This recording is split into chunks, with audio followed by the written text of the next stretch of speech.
অন্য এটা জৰুৰী খবৰ এছআইটিৰ জেৰাত ইটোৰ পাছত সিটো বিস্ফোৰণ এতিয়া শেখৰজ্যোতি গোস্বামীৰ ৰিমাণ্ড নোটত শেখৰৰ ইটোৰ পাছত সিটো বিস্ফোৰক ভাষ্য জুবিন গাৰ্গক বিষ খুৱাই হত্যা কৰা হৈছিল বুলি শেখৰজ্যোতি গোস্বামী এবাৰ বিস্ফোৰক মন্তব্য কৰিছে আৰু শেখৰজ্যোতি গোস্বামীৰ ভাষ্যৰ ওপৰত ভিত্তি কৰি আৰক্ষীৰ এতিয়া তদন্ত প্ৰক্ৰিয়া আৰম্ভ হৈছে আৰু জুবিন গাৰ্গক বিষ খুৱাই হত্যাৰ সন্দেহ এবাৰ আৰক্ষীৰ কিছু বিশদ তথ্য আমাৰ হাতত আছে সবিস্তাৰে আমি আপোনালোকক জনাই যাম জুবিন গাৰ্গৰ যে মৃত্যুৰ ৰহস্য সেই ৰহস্য সন্দৰ্ভত পুনৰ এছআইটিৰ জেৰাত ইটোৰ পাছত সিটো বিস্ফোৰক তথ্য শেখৰজ্যোতি গোস্বামীৰ ৰিমাণ্ড নোটত শেখৰৰ ইটোৰ পাছত সিটো বিস্ফোৰক ভাষ্য জুবিন গাৰ্গক বিষ খুৱাই হত্যা কৰিছিলে শেখৰজ্যোতিয়ে শেখৰজ্যোতি গোস্বামীৰ ভাষ্যৰ ওপৰত ভিত্তি কৰি আৰক্ষীৰ ইতিমধ্যে তদন্ত আৰম্ভ হৈছে জুবিন গাৰ্গক বিষ খুৱাই হত্যাৰ সন্দেহ প্ৰকাশ কৰিছে আৰক্ষীয়ে আমি ইতিমধ্যে উল্লেখ কৰিছো সিদ্ধাৰ্থ শৰ্মাৰ গতিবিধি সন্দেহজনক আছিল বুলিও শেখৰজ্যোতিয়ে মন্তব্য কৰিছে সিদ্ধাৰ্থৰ নিৰ্দেশতে জুবিন গাৰ্গৰ মৃত্যুক দুৰ্ঘটনাৰ ৰূপ দিয়া হৈছিল ভয়ংকৰ তথ্য অমৃতপ্ৰভা মহন্তক ভিডিঅ' আনক দিয়াত বাধা দিছিলে সিদ্ধাৰ্থই অমৃতপ্ৰভা মহন্তক ভিডিঅ' আনক দিয়াত সিদ্ধাৰ্থই বাধা আৰোপ কৰিছিলে জুবিন গাৰ্গক এনেধৰণে এতিয়া পৰিকল্পিতভাৱে হত্যা কৰা হৈছে বুলি ক'লেও ভুল নহ'ব একাংশই সন্দেহ ব্যক্ত কৰিছে এছআইটিৰ যি জেৰা সেই জেৰাত শেখৰ গোস্বামীৰ ইটোৰ পাছত সিটো বিস্ফোৰক মন্তব্য জুবিন গাৰ্গক বিষ খুৱাই হত্যা কৰা হৈছিল বুলি এছআইটিৰ আচলতে সেই জেৰাত শেখৰজ্যোতি গোস্বামীয়ে মন্তব্য কৰিছে সঁচাকৈয়ে ষড়যন্ত্ৰ কৰি জুবিন গাৰ্গৰ সৈতে এনেধৰণৰ ভয়ংকৰ কাণ্ড কৰা হৈছিলে নেকি বিভিন্ন ধৰণৰ এতিয়া প্ৰশ্নৰ উদ্ভৱ হৈছে ৰিমাণ্ড নোটত শেখৰ গোস্বামীৰ ইটোৰ পাছত সিটো বিস্ফোৰক ভাষ্য শুনিবলৈ পোৱা গৈছে জুবিন গাৰ্গক বিষ খুৱাই হত্যা কৰা হৈছিল বুলিও শেখৰজ্যোতি গোস্বামীয়ে উল্লেখ কৰে আৰু শেখৰজ্যোতি গোস্বামীৰ ভাষ্যৰ ওপৰত ভিত্তি কৰিয়ে আৰক্ষীৰ এতিয়া তদন্ত আৰম্ভ ভয়ংকৰ ঘটনা সংঘটিত হ'ল সিদ্ধাৰ্থ শৰ্মা আমি পূৰ্বৰে পৰা কৈ আছিলোঁ সিদ্ধাৰ্থ শৰ্মাৰ গতিবিধিক লৈ একাংশই বাৰম্বাৰ প্ৰশ্ন উত্থাপন কৰি আহিছে আৰু অৱশেষত একেলগে যোৱা শেখৰ গোস্বামীয়ে এই কথা উল্লেখ কৰিছে যে সিদ্ধাৰ্থ শৰ্মাৰ গতিবিধি ঠিক নাছিলে ৰিমাণ্ড নোটত শেখৰৰ ইটোৰ পাছত সিটো বিস্ফোৰক ভাষ্য সিদ্ধাৰ্থই আচলতে সেই 19 ছেপ্টেম্বৰৰ লিজাৰ আইলেণ্ডত সংঘটিত হোৱা সেই ভয়ংকৰ ঘটনাৰ ভিজুৱেলছ অৰ্থাৎ ভিডিঅ' যি অমৃতপ্ৰভাই কৰিছিলে সেয়া কাকো দিবলৈ মনা কৰিছিলে বাধা আৰোপ কৰিছিলে জুবিন গাৰ্গক বিষ খুৱাই হত্যাৰ এইবাৰ আৰক্ষীয়ে সন্দেহ ব্যক্ত কৰিছে কিয়নো এছআইটিৰ জেৰাত শেখৰ গোস্বামীয়ে বিস্ফোৰক তথ্য উদঙাইছে সিদ্ধাৰ্থ শৰ্মাৰ গতিবিধিক লৈ বাৰম্বাৰ এতিয়া প্ৰশ্ন উত্থাপন হয় কিহৰ বাবে জুবিন গাৰ্গৰ সৈতে এনেধৰণৰ হেমাহি দেখুৱালে সিদ্ধাৰ্থ শৰ্মাই পুনৰহে আমি ভিজুৱেলছ দেখুৱাইছো কিমান আচলতে অভিশপ্ত আছিলে সেই দিনটো জুবিন গাৰ্গক বিষ খুৱাই হত্যা কৰা হৈছিলে যি কথা ইতিমধ্যেই তেওঁৰ যে বাদ্যযন্ত্ৰ বজোৱা শেখৰজ্যোতি গোস্বামীয়ে এছআইটিৰ জেৰাত ইতিমধ্যে উল্লেখ কৰিছে মুঠৰ ওপৰত জুবিন গাৰ্গৰ নিচিনা এজন শিল্পী জুবিন গাৰ্গৰ নিচিনা এজন সত্তা আজি আমি হেৰুৱাব লগা হৈছে একমাত্ৰ এয়া অনা অসমীয়া সিদ্ধাৰ্থ শৰ্মাৰ বাবে যিজন সিদ্ধাৰ্থ শৰ্মাই বিগত দিনকেইটাতো জুবিন গাৰ্গক লুটি পুটি খালে জুবিন গাৰ্গৰ পইচাৰে গাড়ী কিনি সেই গাড়ী জুবিন গাৰ্গক ভাড়ালৈ উলিয়াই দিয়ে সিদ্ধাৰ্থ শৰ্মা নামৰ এই পাখণ্ডটোৱে মুঠৰ ওপৰত মানস ৰবীনকে আদি কৰি যতীন বৰা ৰবি শৰ্মা একাংশ অভিনেতা অভিনেত্ৰীয়ে বাৰম্বাৰ সিদ্ধাৰ্থ শৰ্মাক লৈ বিভিন্ন ধৰণৰ তথ্য উল্লেখ কৰা দেখিবলৈ পোৱা গৈছে আৰু এই কথা আমিও আওকাণ কৰিব নোৱাৰো কিয়নো জুবিন গাৰ্গৰ নিচিনা এজন সত্তা আজি অসমৰ পৰা হেৰাই গ'ল যিজন জুবিন গাৰ্গৰ অসমৰ সাংস্কৃতিক জগতক কিমান অৱদান আছিলে জুবিন গাৰ্গৰ নিচিনা হয়তো আৰু কেতিয়াও দ্বিতীয়জন নোলাব কিয়নো জুবিন আছিলে অদ্বিতীয় আৰু এছআইটিৰ জেৰাত শেহতীয়াকৈ শেখৰ গোস্বামীৰ যে বিস্ফোৰক তথ্য সেই বিস্ফোৰক তথ্যৰ পাছতে এতিয়া সকলো আচলতে ভয়ংকৰভাৱে বিধ্বস্ত হৈ পৰিছে কিয়নো কিছুদিন পূৰ্বে জুবিন গাৰ্গৰ এখন কুস্তি আচলতে জুবিন গাৰ্গৰ সেই জন্মক লৈ পেলাই আচলতে বনোৱা সেই যিখন বিশেষ কুস্তি সেই কুস্তিখনতো বাৰম্বাৰ উল্লেখ কৰা আছিলে যে কোনো আচলতে লোকৰ পৰা বিষ পান কৰাৰ ভয়ংকৰ আচলতে অভিযোগ উত্থাপন হ'ব পাৰে বা বিষ পান কৰিব পাৰে তেনেধৰণৰ বিষয়ক লৈও সামাজিক মাধ্যমত তীব্ৰ চৰ্চা চলি আছিলে কিন্তু শেহতীয়াকৈ শেখৰ গোস্বামীৰ এছআইটিৰ জেৰাত যি ভাষ্য সেই ভাষ্যৰ পাছত এতিয়া আপোনালোকেও নিশ্চিতভাৱে এই কথা স্পষ্টকৈ ক'ব পাৰিব যে জুবিন গাৰ্গৰ তাতে মৃত্যু হোৱা নাছিলে। জুবিন গাৰ্গক আচলতে এইসকলে মাৰি পেলাইছিলে, ষড়যন্ত্ৰ কৰা হৈছিলে জুবিন গাৰ্গৰ নিচিনা আমাৰ সেই মৰমৰ শিল্পীগৰাকীৰ সৈতে। সন্দেহজনক আছিলে সিদ্ধাৰ্থ শৰ্মাৰ গতিবিধি। বাৰম্বাৰ শেখৰ জ্যোতিয়ে SITৰ জেৰাত এই কথা উল্লেখ কৰিছে। আৰু সমান্তৰালভাৱে অমৃত প্ৰভাৰ কথা আমি কেনেকৈ পাহৰিম। অমৃত প্ৰভাও তাতে আছিলে, যিগৰাকী অমৃত প্ৰভাক জুবিন গাৰ্গে আচলতে পৰিচয় কৰাই দিছিলে অসমবাসীৰ সৈতে। সেই অমৃত প্ৰভাই বনাই আছিলে ভিডিঅ', যিসমূহ ভিডিঅ' অসমবাসীক দিবলৈ সিদ্ধাৰ্থ শৰ্মাই মানা কৰিছিলে অমৃত প্ৰভাক। শেখৰ জ্যোতি গোস্বামীৰ ইটোৰ পাছত সিটো বিস্ফোৰক মন্তব্য।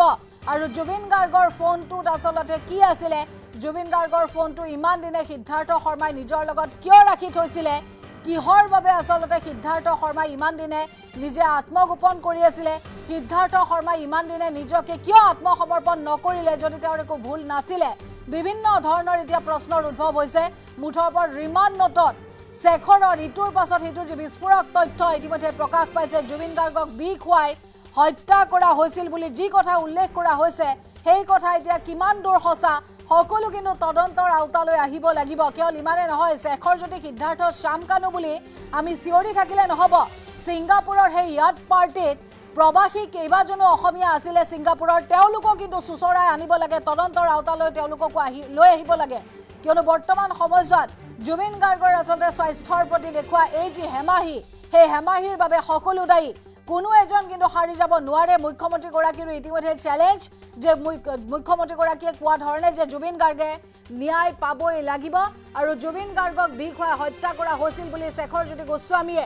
ৰিমাণ্ড নোটত যি কথা ইতিমধ্যে উল্লেখ কৰিছে, সেয়া অতি সোনকালে কিন্তু স্পষ্ট হৈ পৰিব। সিদ্ধাৰ্থ শৰ্মা, আপুনি যদি ভাবিছে যে আপুনি এতিয়া বাচিব পাৰিব, তেনেহ'লে আপুনি ভুল ভাবিছে। কিয়নো আপোনাক যেনেধৰণে অসমবাসীৰ বাবে চুচৰাই লৈ অনা হৈছে, ঠিক একেদৰে কিন্তু আপোনাৰ অসমৰ পৰা গতা মাৰিও পঠিয়াই দিওঁতে বেছি সময় নালাগে। একমাত্ৰ জুবিন গাৰ্গৰ কাৰণে আপুনি আপোনাৰ নিজৰ পৰিচয় লাভ কৰিছিল। একমাত্ৰ জুবিন গাৰ্গৰ কাৰণে সিদ্ধাৰ্থ শৰ্মাৰ নিচিনা এজন অনা অসমীয়াই ইমান টকা ঘটিলে অসমত থাকি, অসমৰ নিমখ অসমৰ মাটিত থাকি সিদ্ধাৰ্থ শৰ্মাৰ নিচিনা এজন অনা অসমীয়াই আজি জুবিন গাৰ্গৰ নিচিনা এটা সত্তাক লুটি পুটি খালে। কেৱল ইমানে নহয়, শেখৰ জ্যোতি গোস্বামীৰ এই যি বিস্ফোৰক মন্তব্য, সেই মন্তব্যৰ আওতাত তদন্ত সকলো হ'ব। কিন্তু সমান্তৰালভাৱে এই বিষয়টোক লৈ মুখ্যমন্ত্ৰী ডক্টৰ হিমন্ত বিশ্ব শৰ্মাই কি কৈছে এবাৰ শুনুৱাই লৈছোঁ। মই জুবিনকো ন্যায় দিম আৰু অসমৰ জাতি মাটি ভেটি ৰক্ষাৰ বাবেও মই অক্লান্ত সংগ্ৰামত নিয়োজিত হৈ থাকিম। আপোনালোকক মই প্ৰত্যাহ্বান জনালোঁ, চেলেঞ্জ কৰিলোঁ। উচ্ছেদেই হওক, অসমৰ পৰা বিদেশী নাগৰিক বহিষ্কাৰেই হওক বা জুবিনক ন্যায় প্ৰদান কৰাই হওক, এইখন চৰকাৰে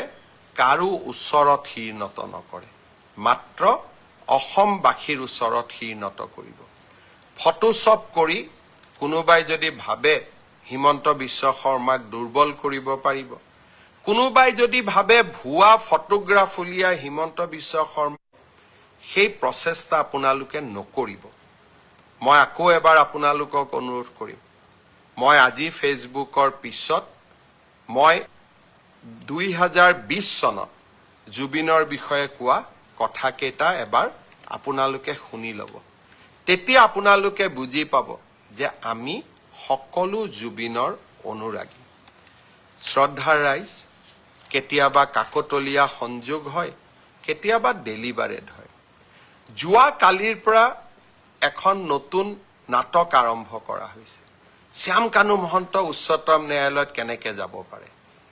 কোনোবা উচ্চতম ন্যায়ালয়ত যাব খুজিলে তাক কোনেও ৰখাব নোৱাৰে, কাৰণ সমগ্ৰ বিশ্বৰ পৰাই আজিকালি ইণ্টাৰনেটৰ জৰিয়তে উচ্চতম ন্যায়ালয়ত কোনোবাই আবেদন কৰিব পাৰে। ন্যায় বিচৰাৰ অধিকাৰ সকলোৰে আছে। মই মুখ্যমন্ত্ৰী এগৰাকীয়ে কেনেকৈ মানুহক বাধা দি ৰাখিম যে আপোনালোক উচ্চতম ন্যায়ালয়ত নাযাব? কিন্তু উচ্চতম ন্যায়ালয়ত শ্যামকানু মহন্তই কি আবেদন কৰিলে? যে অসম পুলিচৰ ওপৰত মোৰ বিশ্বাস নাই, SITৰ ওপৰত মোৰ বিশ্বাস নাই, ৰাজ্যখনৰ টপ এক্সিকিউটিভ অৰ্থাৎ মুখ্যমন্ত্ৰীৰ ওপৰত মোক বিশ্বাস নাই। মোক কাক লাগে? মোক CBIক লাগে। এই কথাখিনিয়ে যোৱা 5 দিন আগৰ পৰা কোনে কৈ আহিছে অখিল গগৈ ডাঙৰীয়াই মোক লিখিতভাৱে জনাইছে যে অসম পুলিচৰ ওপৰত মোৰ আস্থা নাই মুখ্যমন্ত্ৰীৰ ওপৰত মোৰ আস্থা নাই CBIত এই তদন্ত দিব লাগে দেৱব্ৰত শইকীয়াই লিখিলে ৰাষ্ট্ৰপতি যে এই তদন্ত CBIক দিব লাগে আৰু এতিয়া শ্যাম কানু মহন্তই লিখিলে যে এই তদন্ত CBIক দিব লাগে এয়া কাকতলীয়া সংযোগ নে এয়া এক প্ৰকাৰ ষড়যন্ত্ৰ তাক মই নাজানো কিন্তু শ্যাম কানু মহন্ত অখিল গগৈ দেৱব্ৰত শইকীয়া কোনেও অসম পুলিচক বিশ্বাস নকৰে কিন্তু এই অসম পুলিচে আজি ছিংগাপুৰত হোৱা ঘটনা এটাকো আমি তদন্তৰ আওতালৈ আনি 4জনকৈ ব্যক্তিক আমি আজি জেলৰ হাজতত ৰাখিবলৈ সক্ষম হৈছো SITক অসম পুলিচক শ্যাম কানু মহন্তইও বিশ্বাস নকৰে অখিল গগৈও বিশ্বাস নকৰে দেৱব্ৰত শইকীয়াও বিশ্বাস নকৰে এয়া কাকতলীয়া সংযোগ নে আন কিবা তা সেয়া বিচাৰৰ দায়িত্ব আপোনালোকৰ কিন্তু এই অসম পুলিচে অসমত গড় হত্যা ৰোধ কৰিছে এই অসম পুলিচে সন্ত্ৰাসৰ বিৰুদ্ধে অসমক জয়লাভ কৰোৱাইছে আৰু এই অসম পুলিচে জুবিনৰ ন্যায়ৰ বাবে আমি সকলো কাম কৰিম এই কেইটা দিনত কেইজনমান ব্যক্তিয়ে অসম পুলিচে ক'ত ভুল কৰিছে তাক লিখিব আৰম্ভ কৰিছে তাৰ মানে ইনডাইৰেক্টলি তেওঁলোকে শ্যাম কানু মহন্ত আৰু সিদ্ধাৰ্থ শৰ্মাক বুজাইছে যে এই কেইটা পইণ্ট লৈ আপোনালোকে আদালতৰ ওচৰলৈ যাওক এই কুচকাৱাজবিলাক আপোনালোকে কিয় কৰি আছে আপোনালোকে জুবিনৰ মৃত্যুৰ তদন্ত বিচাৰিছে নে নাই জুবিনক ন্যায় দিয়াটো বিচাৰিছে নে নাই মোৰ সন্দেহ থাকি গৈছে মই আশা কৰিম আপোনালোকে চৰকাৰখনক সহযোগিতা কৰক আৰু এতিয়া জুডিচিয়েল কমিছনো আমি গঠন কৰিলো ন্যায়িক তদন্ত কোনে ন্যায়িক তদন্ত কৰিব গুৱাহাটী উচ্চ ন্যায়ালয়ৰ এজন সিটিং জাজ জাষ্টিস সৌমিত্ৰ শইকীয়া তেওঁক আপোনালোকে সহায় কৰক অসমখনক 2026ত নিৰ্বাচন হ'ব আপোনালোকে বিজেপিক হৰুৱাব খোজে বেলেগ ইস্যু লওক ৰাস্তা হোৱা নাই কাজিৰঙাত কৰিডৰৰ কথা কৈছিল কৰিডৰ হোৱা নাই নামৰু ফাৰ্টিলাইজাৰ খুলিম বুলি কৈছিল খোলা নাই দলং বনাম বুলি কৈছিল বনোৱা নাই চাকৰি দিম বুলি কৈছিল দিয়া নাই লোন দিম বুলি কৈছিল দিয়া নাই জুবিনৰ মৃত্যুক লৈ নিকৃষ্ট ষড়যন্ত্ৰ নকৰিব আৰু এটা কথা মই আপোনালোকক কৈ দিওঁ এভিকশন চলি থাকিব আপোনালোকে যদি ভাবিছে যে আপোনালোকে এনেবোৰ আশ্ৰয় লৈ এভিকশনৰ পৰা আঁতৰি যাব খুজিব তাক আপোনালোকে কেতিয়াও মানি ল'ব নোৱাৰিব কাৰণ আমি আমাৰ জাতি মাটি ভেটি সুৰক্ষাৰ স্বাৰ্থত আমি অটল হৈ থাকিম আৰু আপোনালোকে মোক কেতিয়াও ডাইভাৰ্ট কৰিব নোৱাৰিব আৰু মই ডাইভাৰ্ট নহওঁ মই জুবিনকো ন্যায় দিম আৰু অসমৰ জাতি মাটি ভেটি ৰক্ষাৰ বাবেও মই অক্লান্ত সংগ্ৰামত নিয়োজিত হৈ থাকিম আপোনালোকক মই প্ৰত্যাহ্বান জনালো চ্যালেঞ্জ কৰিলো আপোনালোকে আপোনালোকৰ নিকৃষ্ট খেলখন খেলি থাকক অসমবাসী ৰাইজৰ অজস্ৰ আশীৰ্বাদ মোৰ মূৰৰ ওপৰত আছে মা কামাখ্যা মহাপুৰুষ শ্ৰীমন্ত শংকৰদেৱৰ আশীৰ্বাদেৰে আমি অসমখনৰ জাতি মাটি ভেটি ৰক্ষা কৰিম এভিকশন চলি থাকিব বিকাশৰ কৰ্মযজ্ঞ চলি থাকিব আৰু জুবিনক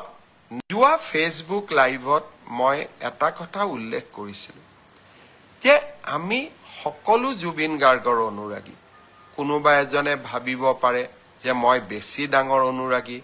কোনোবা এজনে ভাবিব পাৰে যে মোতকৈ আৰু ডাঙৰ অনুৰাগী কোনো নাই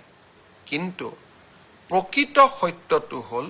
যে প্ৰতিগৰাকী অসমবাসীয়ে জুবিনৰ অনুৰাগী আমি কোনো বেছি নহয় কোনো কম নহয় আৰু বহু ক্ষেত্ৰত মই ভাবো যে জুবিনৰ মৃত্যু জুবিনৰ হত্যা জুবিনৰ মৃত্যু জুবিনৰ দুখজনকভাৱে জুবিন আমাৰ মাজৰ পৰা আঁতৰি যোৱা এই ঘটনাই প্ৰতিজনকে কৰবাত নহয় কৰবাত আমাৰ অন্তৰ আত্মাক আঘাত দিছে আৰু এজন জুবিনৰ অনুৰাগী হিচাপে মই তাৰ ব্যতিক্ৰম নহয় আৰু সেয়েহে এটা দিনৰ ভিতৰতে ছিংগাপুৰত পোষ্টমৰ্টেম কৰি দিল্লীলৈকে তেখেতৰ পাৰ্থিৱ শৰীৰ লৈ অহা দিল্লীৰ পৰা অসমলৈ লৈ আহি তেখেতক লাখ লাখ ৰাইজৰ দৰ্শনৰ বাবে পাৰ্থিৱ শৰীৰক সুৰক্ষিত কৰি ৰাইজৰ দৰ্শনৰ বাবে মুকলি কৰি দিয়া আৰু শেষত সোণাপুৰত এক সুন্দৰ স্থানত তেখেতক বিদায় দিয়া এই সমগ্ৰ প্ৰক্ৰিয়াটোত মই অসমৰ মুখ্যমন্ত্ৰী হিচাপে নহয় জুবিনৰ এজন অনুৰাগী হিচাপে নিজকে নিয়োগ কৰিছিলোঁ যোৱা ফেচবুক লাইভত মই ৰাইজক প্ৰতিশ্ৰুতি দিছিলোঁ যে জুবিনক ন্যায় দিয়াৰ দায়িত্ব ৰাজ্য চৰকাৰৰ আৰু ৰাজ্য চৰকাৰে সেই দায়িত্ব নিষ্ঠাৰে সৈতে পালন কৰিব আৰু আপোনালোকে দেখিলে ইয়াৰ ভিতৰতে আমি এই ঘটনাৰ লগত জড়িত বুলি সন্দেহ কৰা শ্যামকানু মহন্ত সিদ্ধাৰ্থ শৰ্মা শেখৰজ্যোতি ভূঞা অমৃতপ্ৰভা মহন্ত আটাইকে আমি গ্ৰেপ্তাৰ কৰিলোঁ আৰু 14 দিনৰ বাবে পুলিচৰ ৰিমাণ্ড ল'বলৈ সক্ষম হ'লোঁ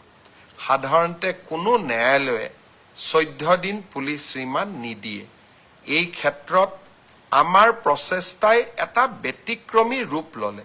প্ৰথমবাৰৰ বাবে আমি কোনোবা এজন অভিযুক্তৰ বিৰুদ্ধে 14 দিনৰ পুলিচৰ ৰিমাণ্ড ল'বলৈ সক্ষম হৈছোঁ যিসকল অধিবক্তা আছে তেওঁলোকে জানে আদালতে 3 দিন 4 দিন